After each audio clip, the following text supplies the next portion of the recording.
All right, welcome everyone. I hope everyone's having a wonderful day.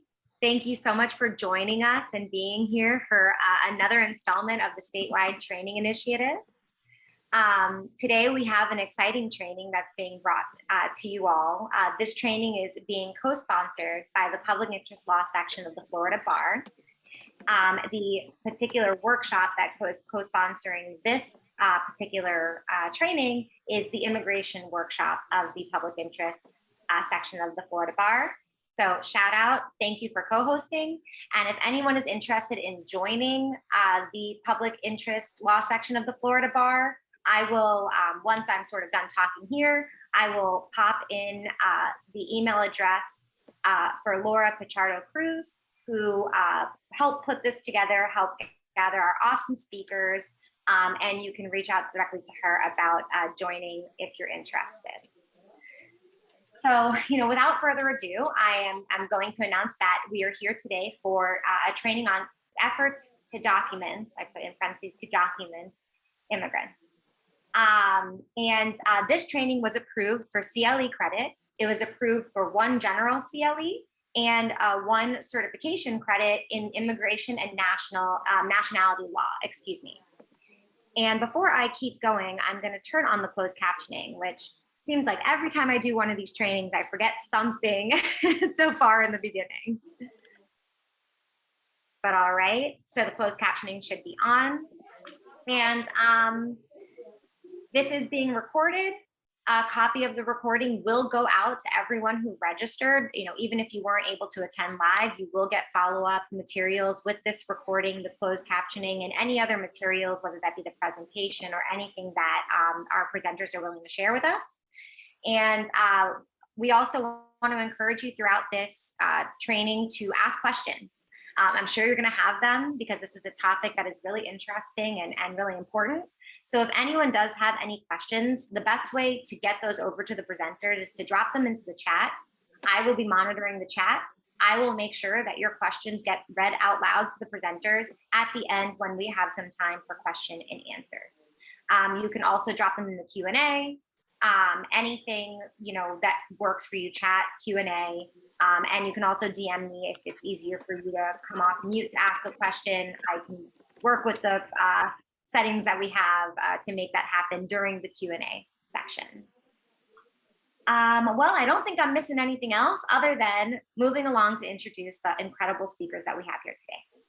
So we have 2 attorneys. We have first Vanessa Coe. Vanessa is an attorney at the Legal Aid Society of Palm Beach County. She serves in the nonprofit Legal Assistance Project, where she focuses her time on advising nonprofit agencies on legal issues in the area of employment law, human resources, compliance, and board governance. We also have Sharelene Stanford. Sharelene is legal counsel for iDignity.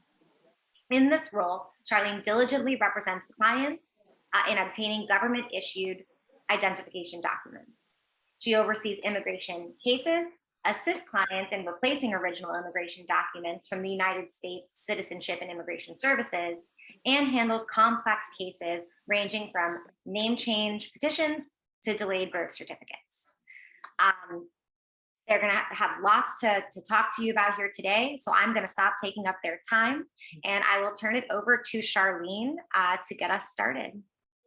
Awesome. Thank you, Alexis. Appreciate that. And good afternoon, everyone. I'm really excited to be here today with Vanessa. Thank you, Laura, for the invitation. And on behalf of the Public Interest Law section, we are excited to be here to hopefully enlighten you a little bit about some of the advancements in immigration, as well as to teach you about what is necessary to obtain Florida identification, and then how we can collaboratively work together to get that for clients.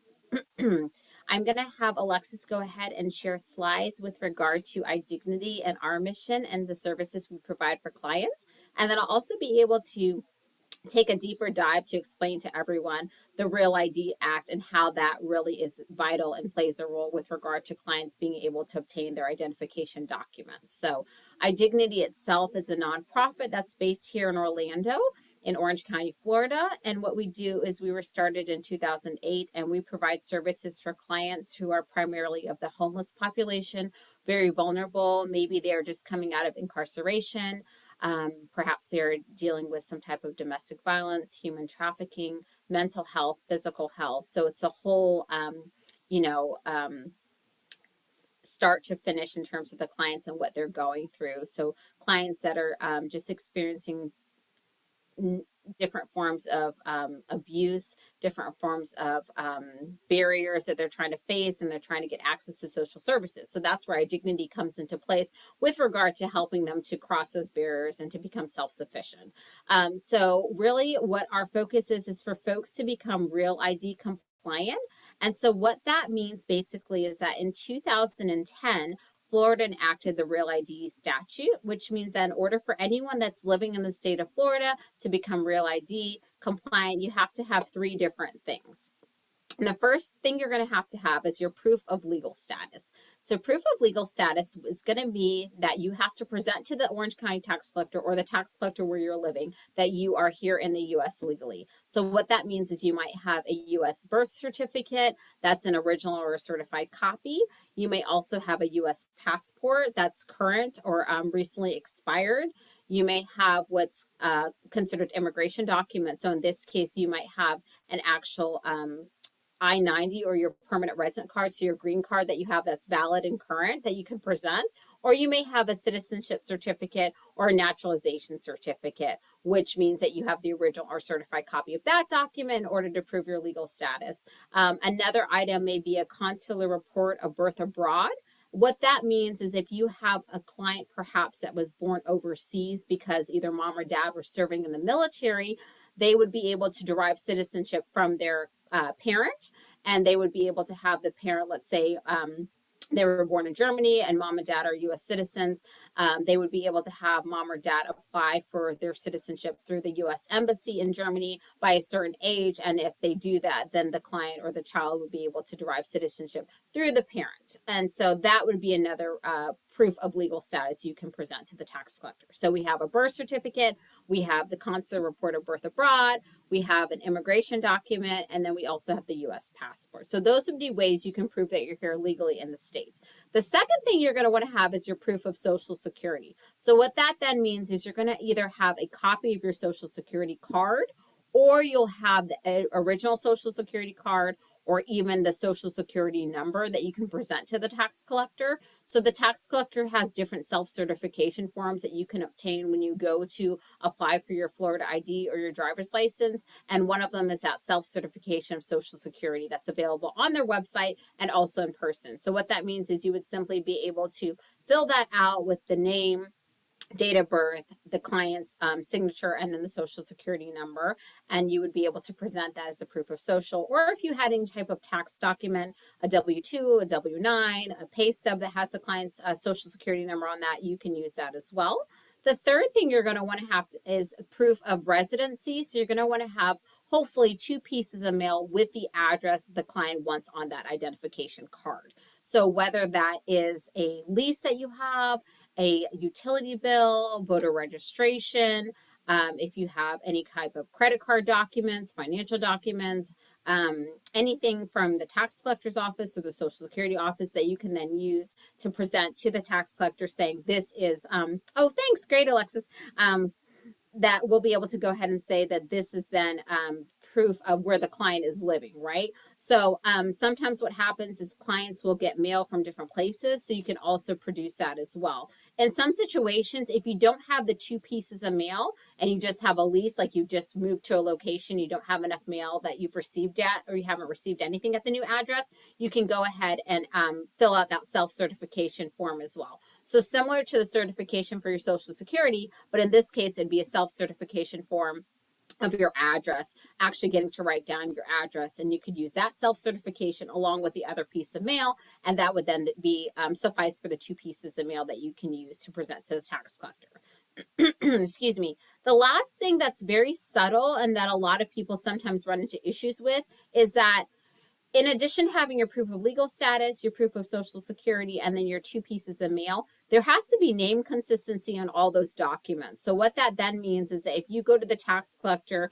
and your name is Mary Jones and your birth certificate says Mary Jones, and your social security says Mary Jones and your mail says Mary Jones, you should be good to go. You want to make sure that the name is consistent on all the documents. So if somebody has been married, if they've been divorced, if they've had an actual name change, or there's been an adoption or a formal name change for whatever reason, sometimes people will have different names on their birth certificates and the rest of the documents. And so that's when we come into some issues with regard to the name inconsistencies, and they will not be able to get ID until the names match and everything. So you're really wanting to produce to the tax collector papers that show why the name would change. So for instance, if Mary Jones married Mr. Smith, she went from Mary Jones to Mary Smith. If she had a certified copy of her marriage record, that would show her name changing and she could present that. But you always want to make sure that that document would first be presented to the Social Security office, who would have to change it internally before the tax collector could then change it on their end. So there is an order with regard to where you want the name to be changed and how you want it changed in the system. So iDignity is really there as a resource to the community to help clients navigate this. It can be very difficult and challenging. Clients are already going through enough on their own. And so because they're frustrated, really we serve as a resource to help them to navigate that path.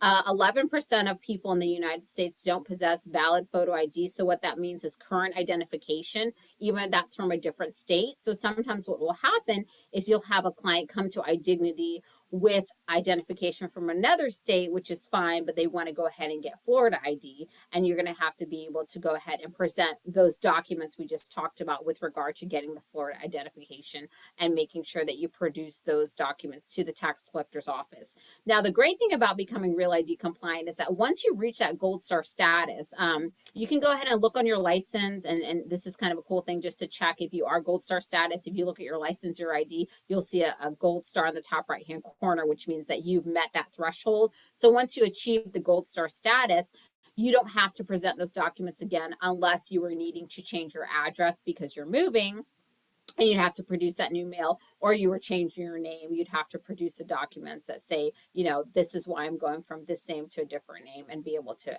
give that proof and produce that to the tax collector. So iDignity was started by a group of individuals that came together in 2008. It was 5 different churches, and it was 34 individuals that came together as an idea. What they wanted to do was create a place for people to come that needed help with identification. Because here in Orange County, if you needed shelter, if you needed food, if you needed food stamps, or if you needed, clothing, there were already places that were around for you to go ahead and utilize, versus what if you needed current ID and you didn't have ID? And then because you don't have current identification, that can run into so many different issues with regard to getting access to, medical services, to getting access to housing, healthcare, employment, financial services.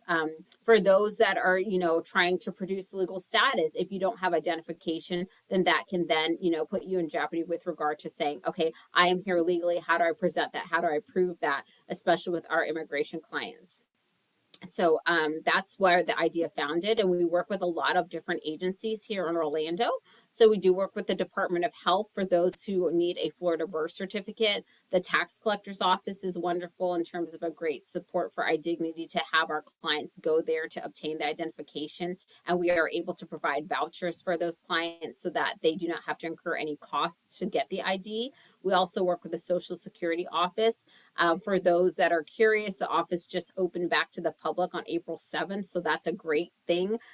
There it is right now. You can call for an appointment as well as go as a walk-up. So iDignity has its own program in place in terms of getting replacement Social Security cards for clients. That's one of the services we provide, as well as getting birth certificates and then supporting documents. So if a client needs a marriage record, or if they need school records, or if they need medical records, incarceration records, in order to get them ID, we also support and order that for them. We work with the VA as well as the Veterans Affairs Office, and then I handle the immigration cases. So if clients are seeking to do a replacement of a document, such as the permanent resident card, or the citizenship or naturalization certificate, or even the EAD, the employment authorization document, and they need to apply for the I-765, we can go in and help them to replace those documents. So iDignity doesn't change the legal status for the client or established status itself.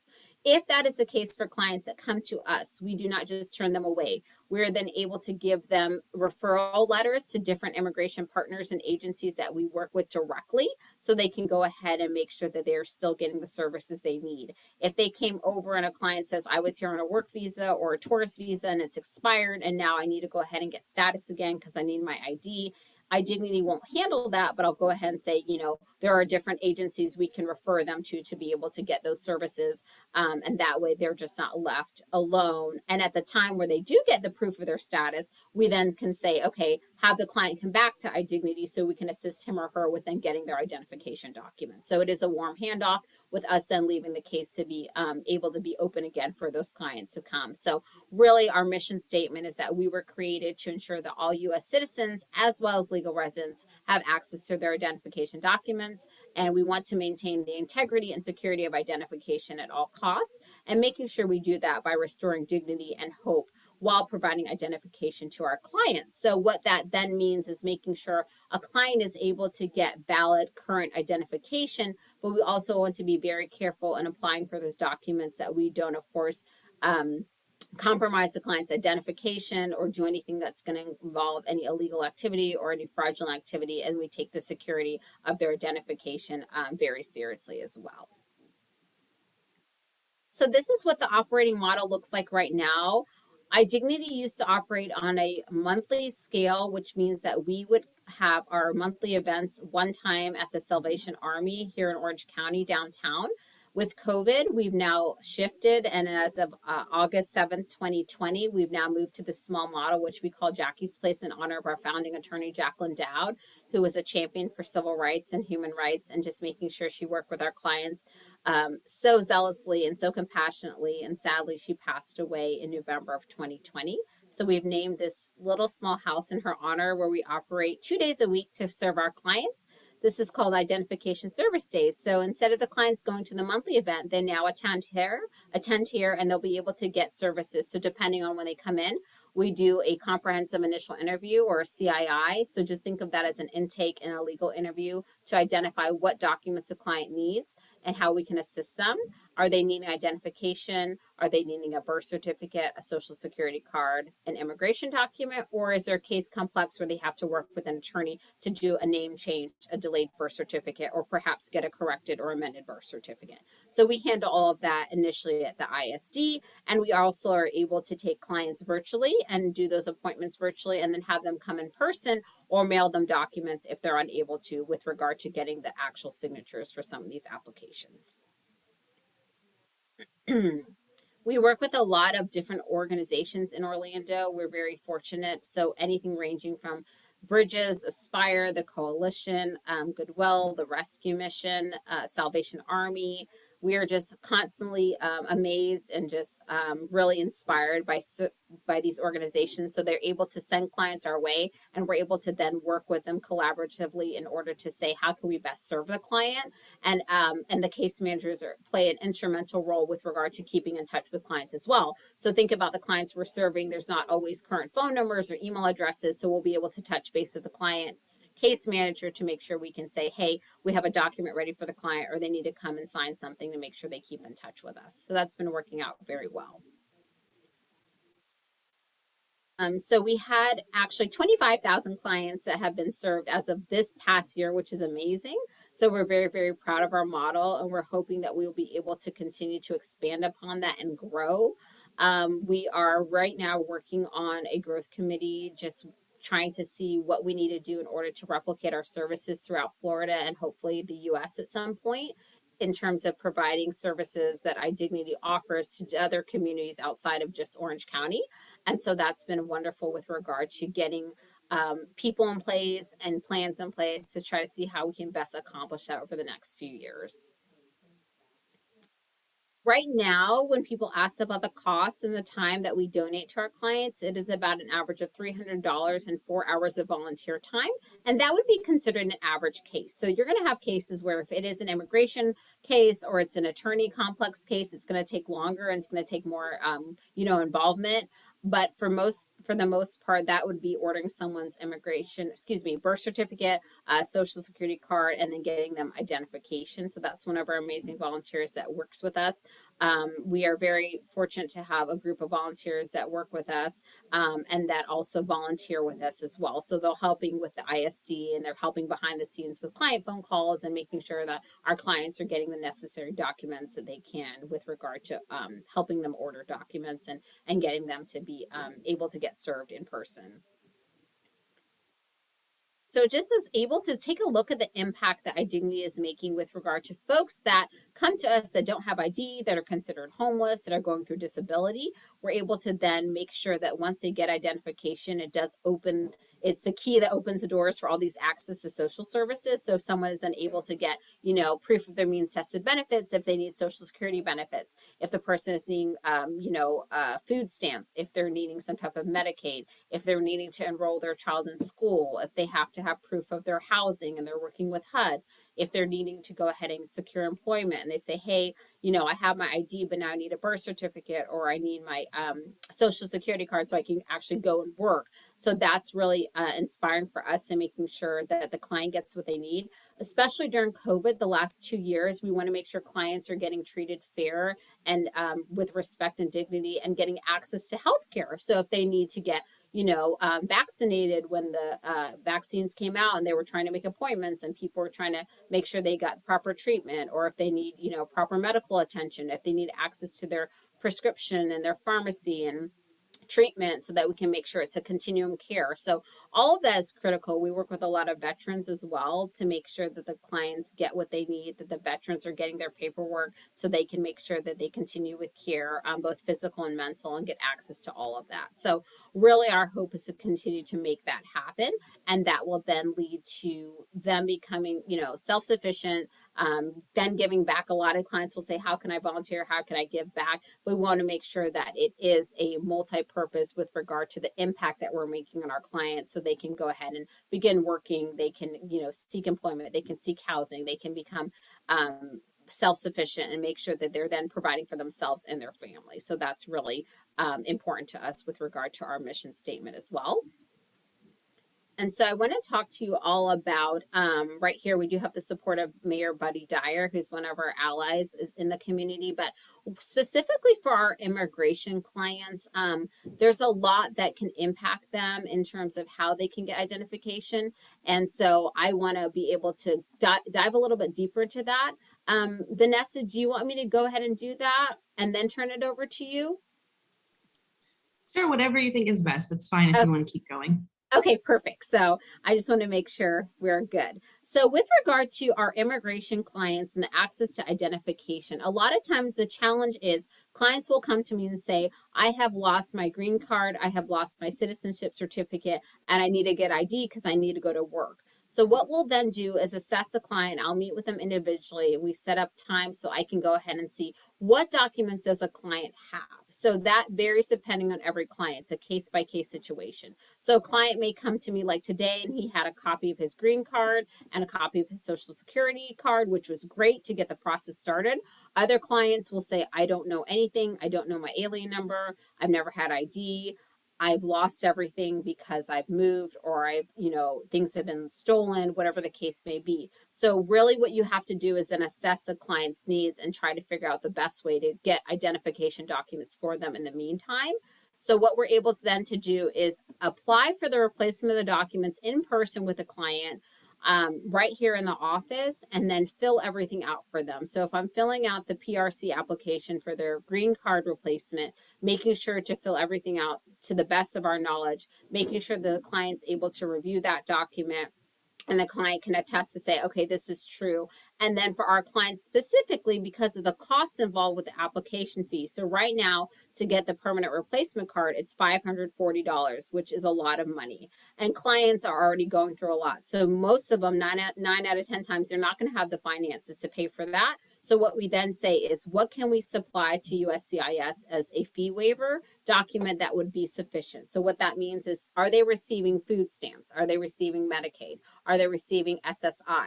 All three of those are considered the means tested benefits. And if I have proof of that, an actual document of that, I could submit that document along with the immigration application to USCIS, depending whether it's for the I-90 or the N-565, the citizenship certificate or naturalization certificate, and then request for that fee to be waived. So $540 for the green card. It's $555 for the citizenship certificate, which is a lot of money. So in cases if the fee waiver does not work, then we have to say to the client, what can we come up with regard to, are you able to go and see if you have any family, friends, church group that can help you to get these funds? And I'll wait here in the meantime with your application. Or who can we talk to with regard to if there's any resources available for the client to get that money, or see what we can do to produce those documents? Can they apply for the documents so they can start the process to then say, okay, here's my eligibility of food stamps. And now once I get it, I can give it to Sharelene to mail off on my behalf.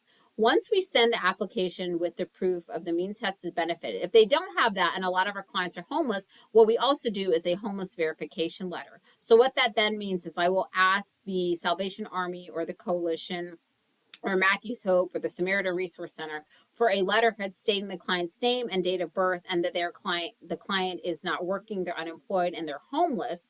And that letter can also be utilized to prove the client has, a financial hardship and they're not able to pay for the fee. So you either want to go through the means tested benefit, asking for the food stamp, Medicaid, or Social Security income, the SSI disability, or you want to go ahead and try to get the homeless verification letter to say, this is what I'm supplementing the application with. Once you do that and you send everything to USCIS, I do things old school, so I can submit the means tested benefit and the request for the fee waiver. So we're mailing it for the client, and approximately 30 to 45 days after the document's mailed is when we're going to get the acknowledgement letter that USCIS says we've accepted the application and here's your fee waiver request that's been approved or denied. So at that point, we can then say to the client, hey, this is good news. We're moving along the process, and this is now what we have in terms of the next steps. So I always try to let clients know that I'm here to work with them to make sure that we are working together and to give them a stake in the game with regard to giving them homework or action items they can work on in the meantime, to make sure that we're doing everything we can to keep updated on their case.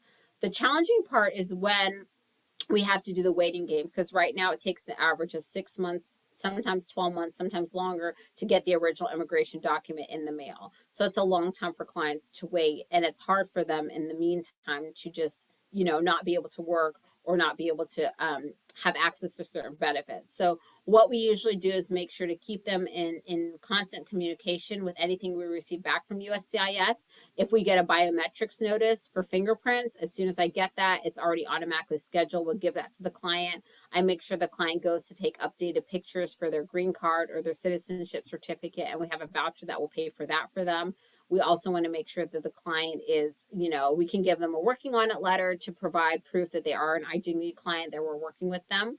And then we just want to make sure that we also have things lined up. So if a client is needing a Social Security card as well as a replacement green card, you have to produce to the Social Security office proof of the immigration document. So what that then means is that most likely Social Security will not take a copy of the document. They have to have the physical green card, the physical immigration document, but I can at least have the client fill out the forms in the meantime, gather everything, so when the time comes, we can send everything on the client's behalf. So we're really trying to always think of next steps and be proactive for our clients.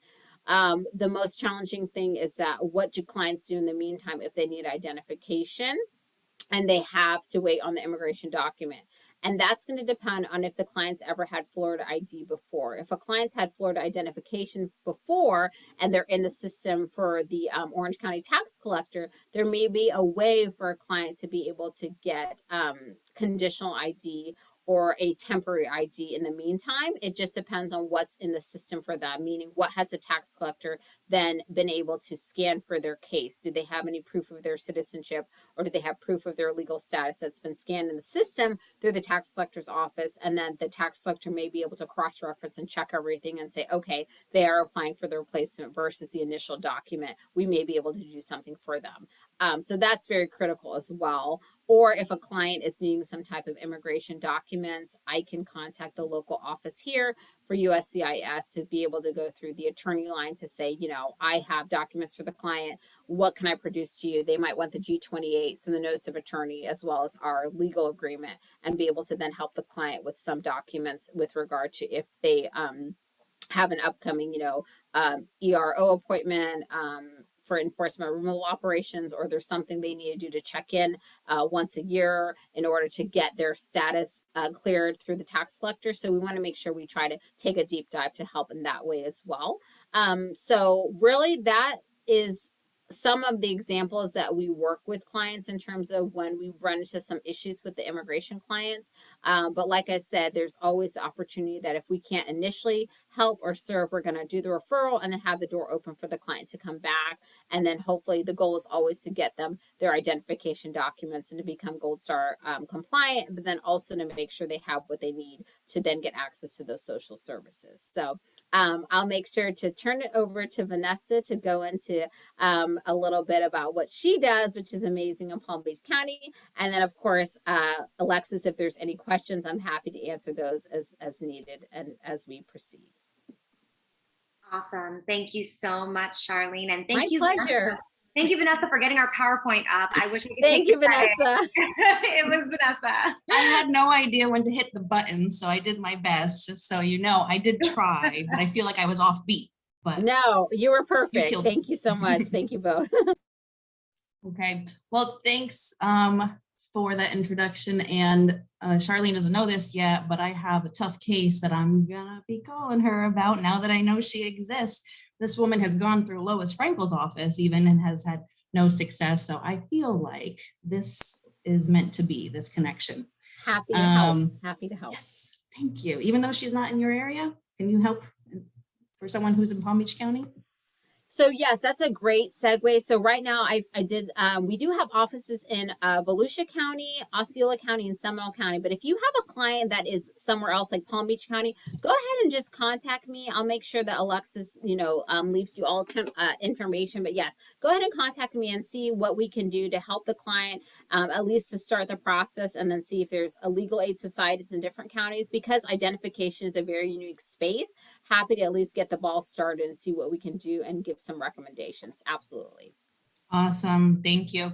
So, wow, Sharelene's group does so much, and it's really awesome to hear what she's doing. But I think it goes without saying that there is still a gap in services here.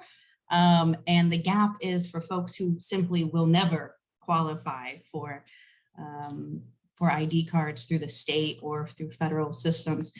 And so this is how I segue into community ID, which is a little project we started here in Palm Beach County. And I would love to take all the credit, but I'm going to tell you about the history of community ID in Florida in general, how it came to be. Want to get started a little bit about why it's important though. Pew Research has estimated that there's about 900,000 unauthorized immigrants in Florida. Call me skeptical, but I feel like that number is probably a little bit lower just because unauthorized individuals are typically not, raising their hand saying, please count me in your surveys. So I sense it's probably a little bit higher. Out of 21 million total people in Florida, we're looking at least 5% of the overall population. A third of that population has been here less than 5 years, which also means that these are people who are recent arrivals, right? People who have had no opportunity to become established in much of anything, let alone consider the opportunities to get identification.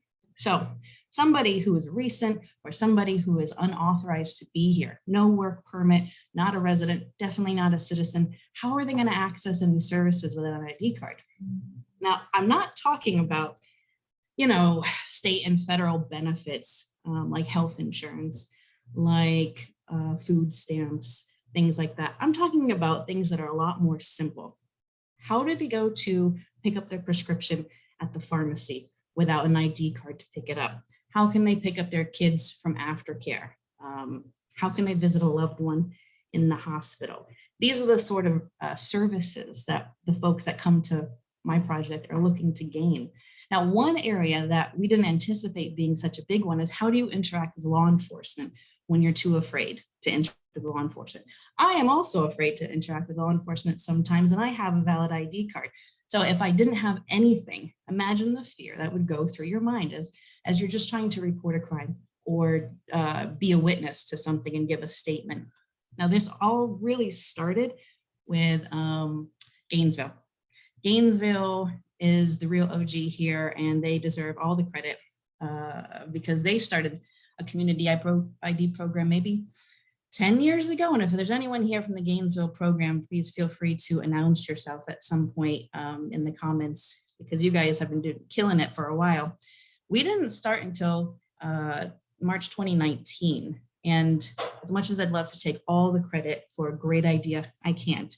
The initiative for our community ID program came from a group of, much like Sharlene's program, of churchgoers. And it's a social activist group, and they're called Peace. And they said, you know, we have this policing issue, and police officers, when they're interacting with our undocumented friends, our unauthorized immigrant friends, sometimes people commit minor crimes, misdemeanors, things that you don't arrest people for, but they get arrested anyway. Why? There's no way to verify who they are. So a police officer has to arrest somebody who doesn't have a way to identify themselves in order just to fingerprint them and find out, does this person have an existing warrant? Is this a terrorist? They're usually not, thankfully. But by the time you've been arrested and fingerprinted, what happens? If you're unauthorized to be here, DHS gets involved. You might get deported for that misdemeanor of public intoxication. You could lose your job. You might not be able to pick your kids up from school on time because you're sitting in jail, and now DCF's getting involved. So Peace went to the sheriff's office and said, Sheriff, I got this great idea. I'd love for you guys to accept consular ID cards as a valid form of identification for these situations. The sheriff loved it. It happened. But guess what? That only applies to a certain number of folks, because consular ID cards are great. It means if I'm a resident of Miami, I can go to the consulate and get a special ID card. It's not a passport, but it's just saying, hi, I am a citizen of Mexico. This is my ID. Fantastic. But you have to be able to get to the consulate. So when all this was going down, it was 2016, 2017. And what was happening around 2017 was what some may refer to as the dark ages or the Trump era. And people did not want to get on a bus from Palm Beach County to Orlando to visit the consulate, or even to Miami. You drive your car to and back from Miami. That's multiple hours in your car driving without permission. That's multiple hours on a bus where ICE was going into Greyhound stations and raiding them. People weren't going to do it. So even getting a consular ID card became just an impossible and impractical scenario, a de facto prohibition on getting them. So this social activist group, they said, we have an even better idea. Let's make an ID card. And that's how they approached Legal Aid Society of Palm Beach County and said, you know, if we can get the ball rolling, could you guys launch a program?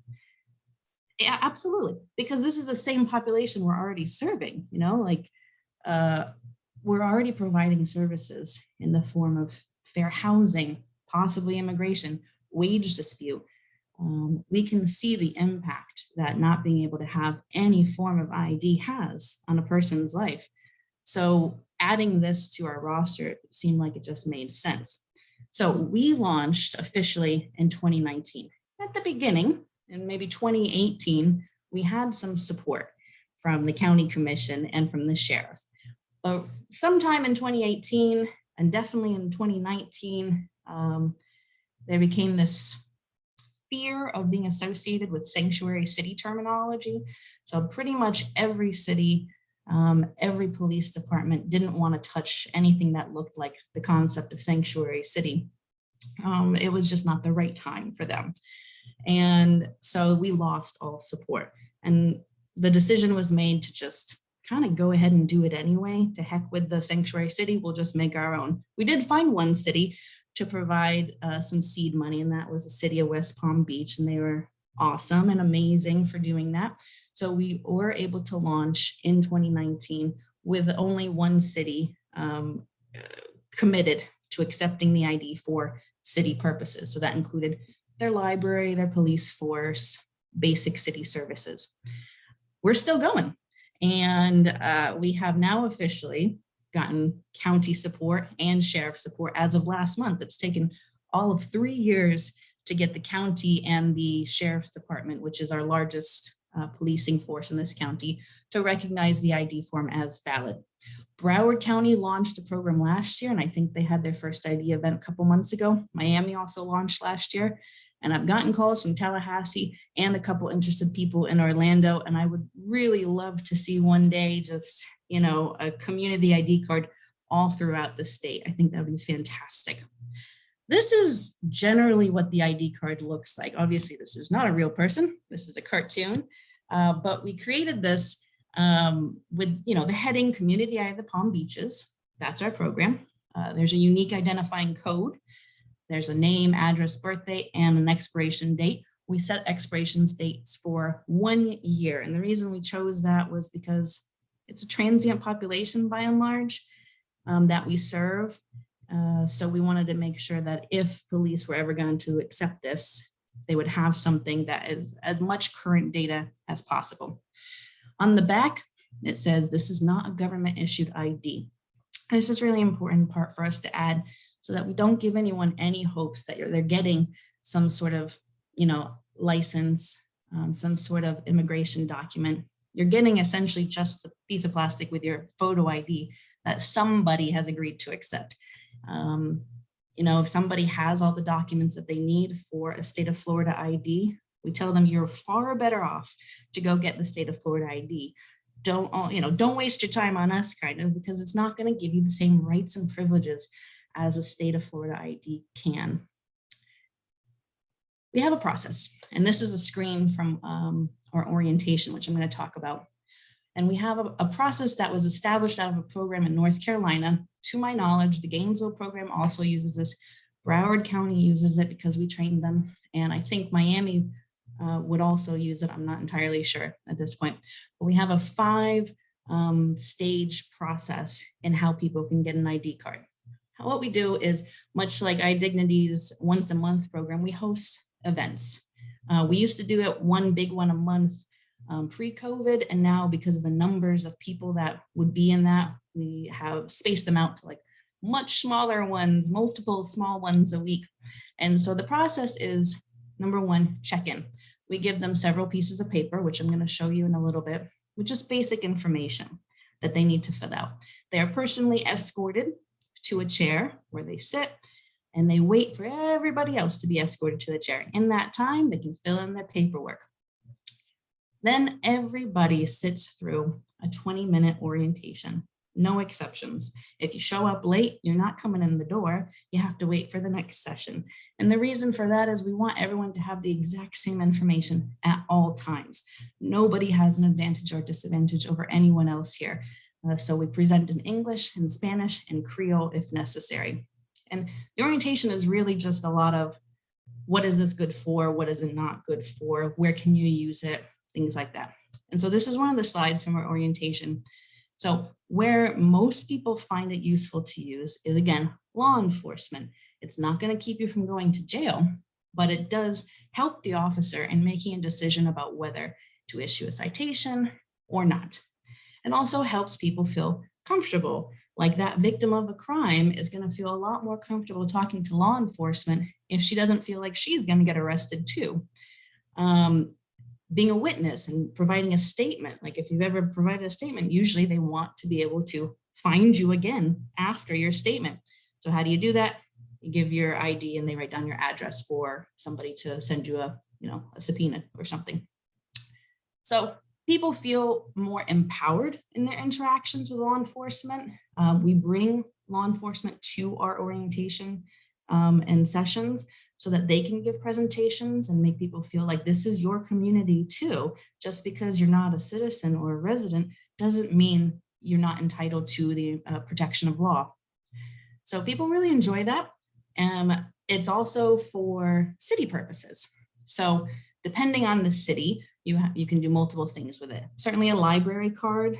Some people have said they've been able to get fishing licenses or turn on parts of their utilities. But think about city functions. Now, I live in a mid-size beach town, And every Christmas, there is an event that the city puts on, and they give away bicycles to kids. It's like a raffle, but they give away like 300 bicycles. So it's a pretty good chance that the kids who put their name in the pot are going to get a bicycle.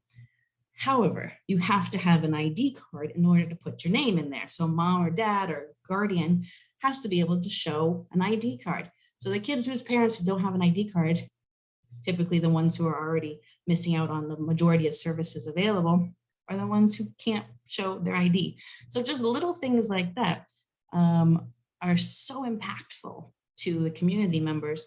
And it's great to see people being able to access those sorts of services.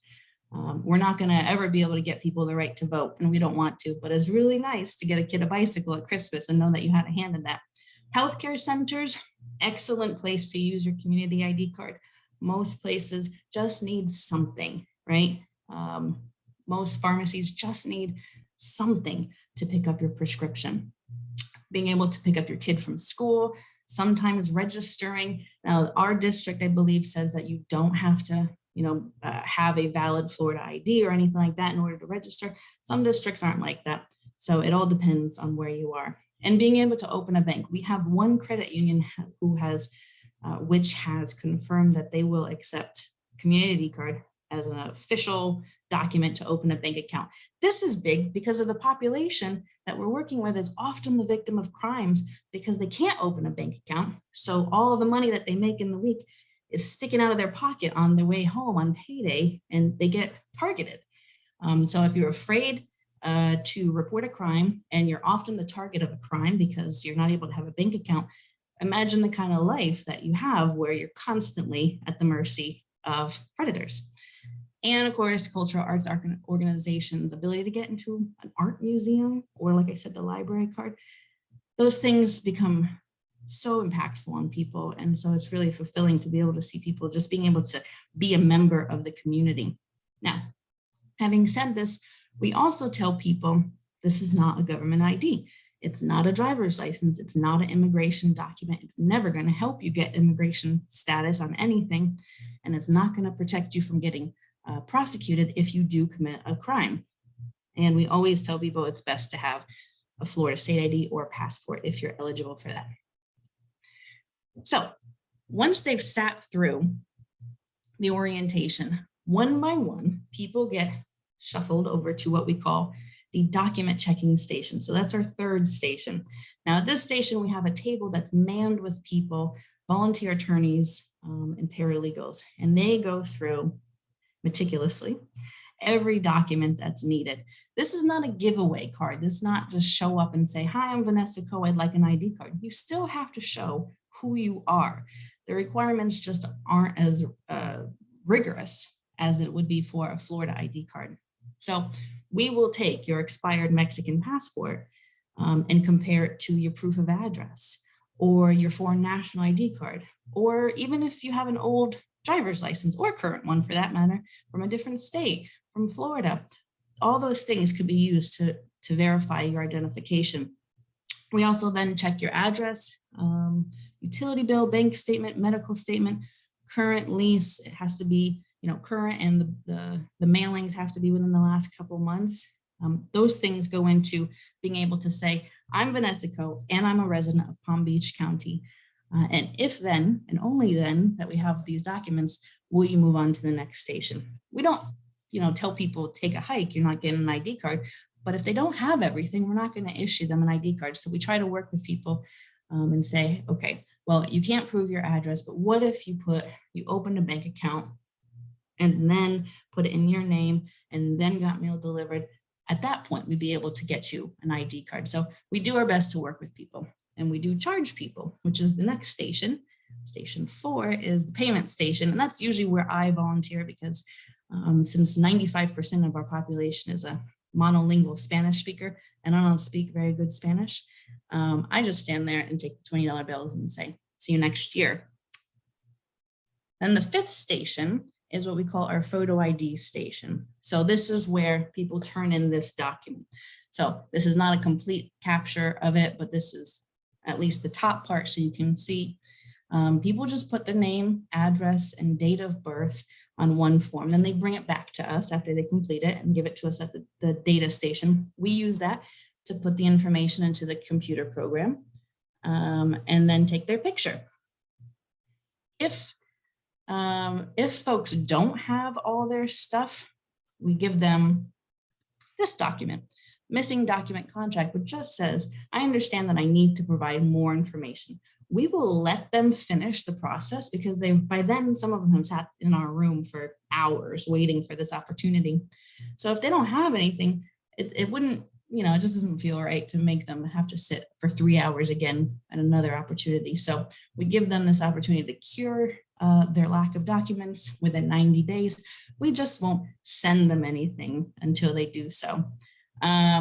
So once we have collected all that information, inputted the data into our computers, we'll take that back to our office, go through all of it, make sure it's, no typos or anything. And then we mail it out to the address that we have on file. It kind of serves as a secondary, address check, because if they gave us an address that isn't theirs, they're not going to get the ID card mailed to them. So this is a video I was going to share with you if I have time. Let's see, it's 12:51, so I think we do, because it's 2 minutes long. Now, this video was made by Peace right after we launched, so March 2019. And Peace, remember, is that social activist group that we worked with to get this going. And we share, of course, credit for the program because we both were instrumental in getting it up and running. So I'm just going to play this for now 1 minute and 53 seconds. And I hope I embedded it right. I've never had success with this, so hold on 1 second. On Saturday, March 30th, the community ID of the Palm Beaches was born. 1,500 people showed up. The first 300 to arrive got in the door. They attended an orientation on what the ID is good for and what it is not. Then, numbers were called and people in need of IDs applied for IDs. While they were waiting, important presentations were given by the police, by Peace, and by other community groups. This past week, IDs were sent in the mail to those whose applications were processed successfully. We have come this far because we refuse to give up. Officials at first told us yes, and then they said no. But we knew that if we gave up, then thousands of people who lived in fear would stay in the shadows. We continued fighting, showing up year after year at our Nehemiah Action and demanding change. We hosted meetings with stakeholders and potential partners and had open discussion and dialogue around what this ID could be here in Palm Beach County. We went to city commission meetings where cities were deciding whether or not to participate in this program. Tonight, we celebrate this program being off the ground and the opportunity all of our neighbors now have to feel that they are safe and valued members of our community. So, hopefully the sound came through for you guys. We are still a very young program, 3 years, but one of those years was COVID.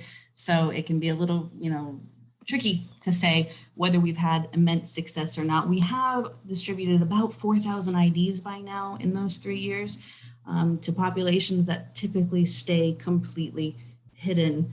And during, a difficult time of a lot of anti-immigrant sentiment, frankly.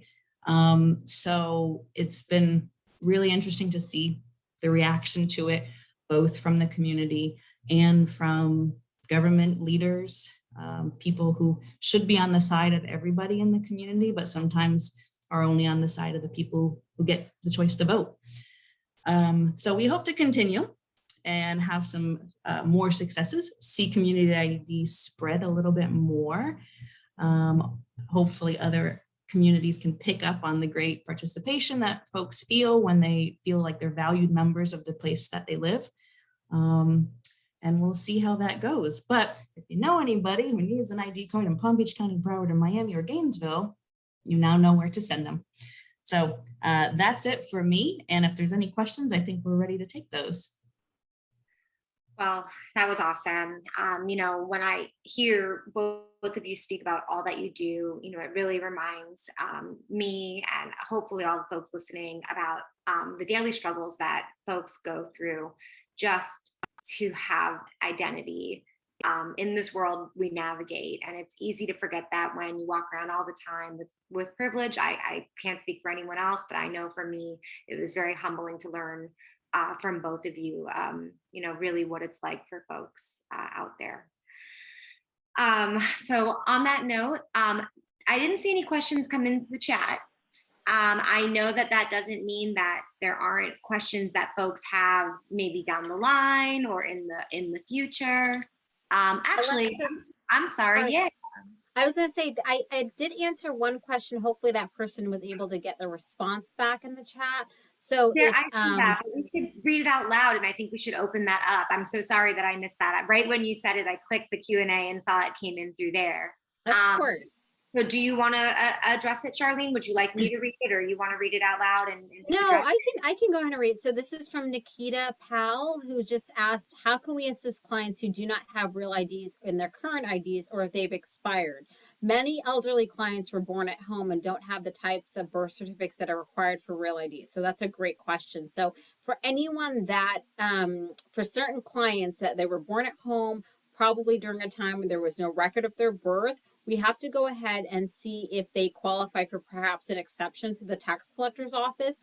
The tax collector, you could then look into your local. So here in Orange County, I know there's an exception depending on the client's age. I think it's 1935 to 1945, and they'll take certain documents instead. If you don't have the actual birth certificate, I think they might take like a, I want to say like life insurance policy, baptismal certificate, certain medical records they'll accept. So it's not always a birth certificate. If a client was born in the US though, and we can gather documents that are sufficient to prove that, we can try to order something called the delayed birth certificate, which is essentially trying to prove to the court that the client doesn't have evidence of their birth in terms of, you have to present corroborating evidence. So you can't just have a client say, I was born in 1930 and I was told I was born in Florida at the end. So you'd have to have some type of corroborating evidence to say we've requested a birth record from the state of Florida and we received an NRF, no record found. What else can we request to say this client is who he or she says? So is that a social security numidit, which is basically a transcript of your social security card, a medical records, marriage records, school records, incarceration records, some type of records or proof the client has used their whole life.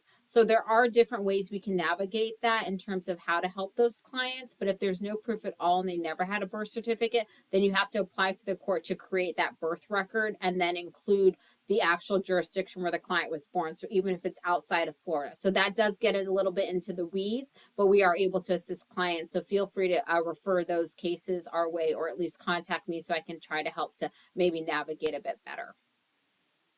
That's amazing, because I get a lot of elderly people too who never got a birth certificate, and they don't even want to necessarily try. They just want something to have basic life needs met. Right. So and think about RID that. works for that. Back in the day, it was just like, okay, you were told you were a certain name and that's the name you went by your whole life. And now the tax collector says, well, where's your papers? And you're like, I don't have any. So now what do you do? So it definitely creates a lot of, just navigation, and we're here to help. It is timely. It can be challenging, but I want clients to stay encouraged and us as advocates to stay encouraged to be with them every step of the way to do our part as well. Awesome. Well, that's just, great to know. As they say, if you don't know, now you know. I want to thank you both for all of the incredible work that you do for the community on this issue that really is, step number one for a lot of the other issues that folks need to resolve. So with that, last time I did a training, I forgot to put the CLE number in the chat. Every time there's something new that I forget. So I just popped that CLE number into the chat. I will also follow up probably by the end of the week with any materials that our wonderful presenters feel comfortable sharing. a copy of this recording and the CLE certificate itself. So don't worry if you miss it in the chat, you'll get it down the line. And, with that, Sharelene, Vanessa, I don't know if there's, anything you want to close this out with or round it out, because I don't see any other questions that popped up. So I turn it over to you for any closing remarks. I would just, again, oh, sorry, go ahead, Vanessa. Oh, no, you first. No, it's fine.